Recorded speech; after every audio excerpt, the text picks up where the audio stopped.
Muy buenos días, mi nombre es Nicolás Tejada Reyes y el día de hoy voy a presentar y a exponer el contrato de depósito en la legislación civil colombiana.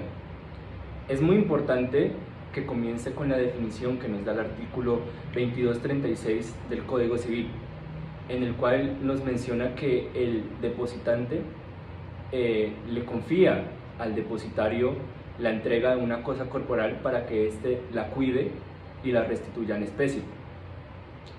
Partiendo de este hecho y de que tenemos que comenzar hablando de una diferencia muy importante entre el depósito civil y el depósito mercantil. Partamos del hecho de que la esencia y la naturaleza del depósito civil es que este contrato es totalmente gratuito. Si mencionamos este hecho y remitiéndonos también al Código Civil colombiano, en el momento en el que se pacte alguna remuneración en este contrato, se entenderá y se presumirá que estaríamos hablando de un contrato de arrendamiento. Mientras que por el otro lado, cuando hablamos del depósito mercantil, este contrato sí es totalmente remunerado y ahí se genera la primera gran diferencia entre estos dos contratos, pero igual no ahondaremos mucho en este tema. Comenzaremos entonces hablando y mencionando este respaldo jurídico que tiene este contrato, que es meramente en el Código Civil colombiano, a partir del artículo 2236 del Código Civil hasta el 2281 del Código Civil. Ahora bien, comenzaremos entonces con la clasificación que nos da el Código Civil colombiano sobre las diferentes clasificaciones que existen del contrato de depósito en nuestro ordenamiento. Es importante entonces que comencemos con el depósito que se nos presenta en el artículo 2236 del Código, que básicamente es la definición que anteriormente les brindé sobre la entrega o la confianza que se le da a una persona, que en este caso sería el depositario, para que cuide y restituya en especie del depósito que se le da. Ahora bien, es importante sacar dos aspectos que nos trae el Código Civil sobre el perfeccionamiento, que en este caso el perfeccionamiento de este contrato se dará una vez que el depositante le entrega la mano la cosa al depositario. Y también entendemos o se nos exalta en el código que la entrega se dará de cualquier modo de que se transfiera la tenencia a manos del depositario. De la otra mano, y a diferencia del depósito que se menciona en el 2236, comenzaremos a explicar el depósito propiamente dicho. De entrada es importante un aspecto que se nos da en el Código Civil, que se nos menciona en el Código Civil, que es que este contrato puede ser tanto del depósito puede ser tanto de una cosa corporal como de una cosa mueble. De aquí de entrada partimos de esa diferencia y también se nos presentan las características de este contrato, que es un contrato, como lo dije anteriormente, gratuito, nominado de ejecución instantánea, unilateral y principal. Ahora bien, el Código Civil nos trae diferentes aspectos o particularidades sobre este contrato propiamente dicho, en el que nos menciona que en el caso de que alguna de las partes incurra en algún error, este no va a generar que se invalide el contrato. También se nos hace hincapié en el que las partes contratantes deben ser totalmente capaces, y también adicionado a esto se nos menciona que un aspecto muy importante es que a la persona o al depositario no se le confiere pues el permiso de gozar o usar de la cosa o el depósito, a no ser que el depositante lo mencione o le dé esta capacidad para gozar. Entonces, entendemos que este contrato de depósito propiamente dicho se entenderá como una de las clasificaciones del depósito regular. Mencionado entonces el depósito regular, traeremos a la mesa de conversación el depósito irregular. Es importante traer el mejor ejemplo que se da sobre el depósito irregular, que en este caso sería el depósito de dinero o de cosas fungibles. En el artículo 2246 del Código Civil se nos menciona el depósito de dinero.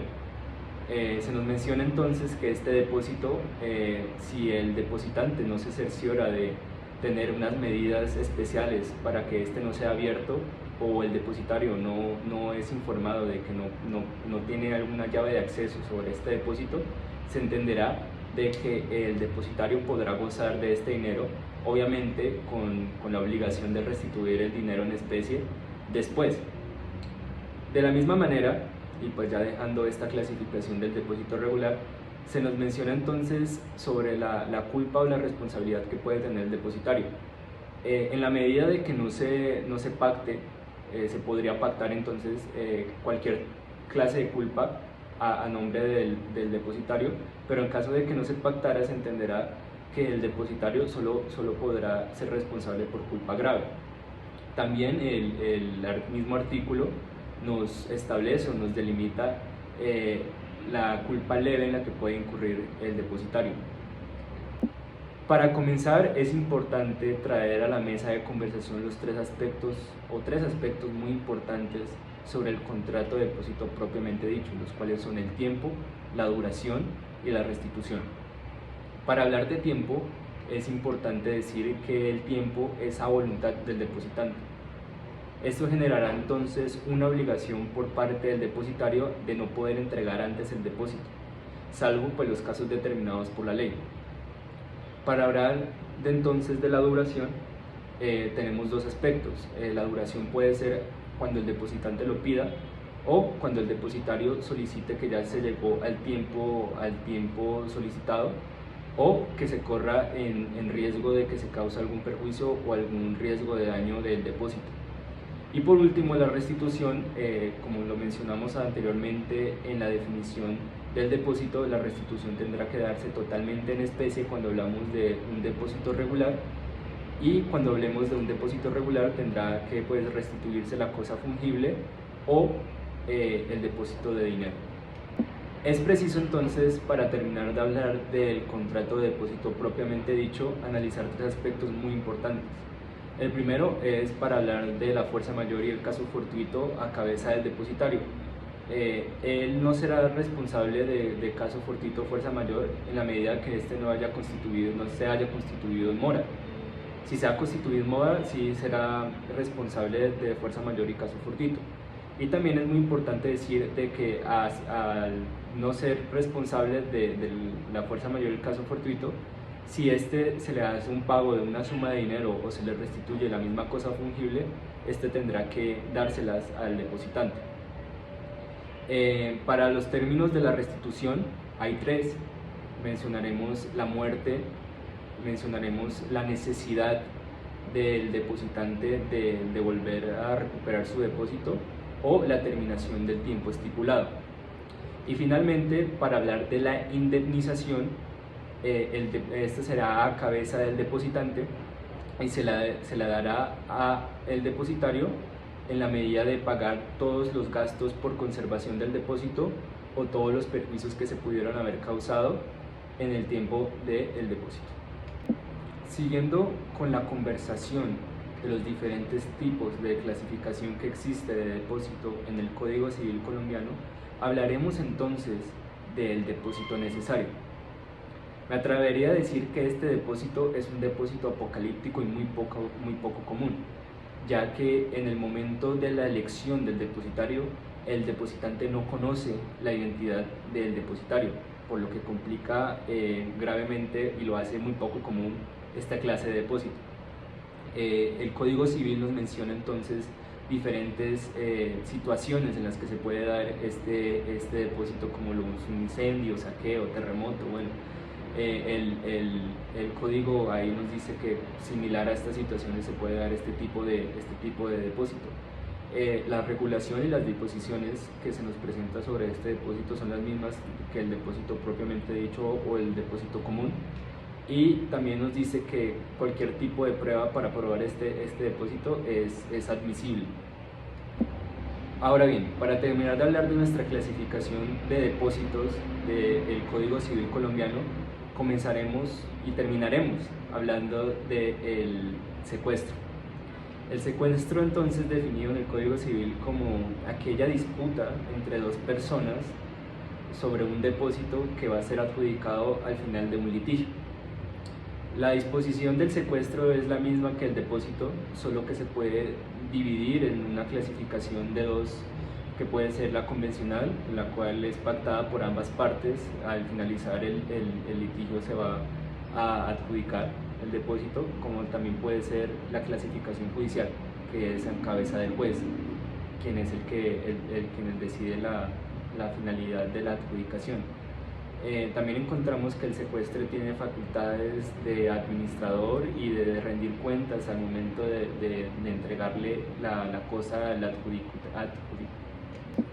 Para terminar entonces con nuestra conversación sobre la clasificación de depósito en el Código Civil colombiano, terminaremos hablando del secuestro. El secuestro se entiende entonces definido en el Código Civil como ese depósito por el cual dos o más personas se tienden en batalla en litigio para la adjudicación del depósito. Entendemos entonces que la regulación de este depósito es la misma que encontramos del depósito propiamente dicho, y también se divide en una clasificación que puede ser convencional o judicial, siendo la convencional la que es pactada por las partes y la judicial la que está en cabeza del juez del proceso.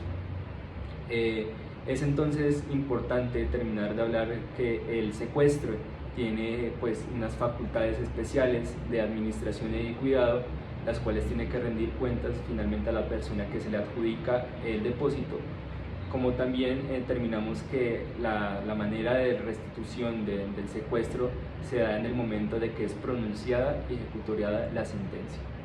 Es así entonces como terminamos este video de la explicación y la exposición de los diferentes depósitos que hay en nuestro Código Civil colombiano. Muchísimas gracias.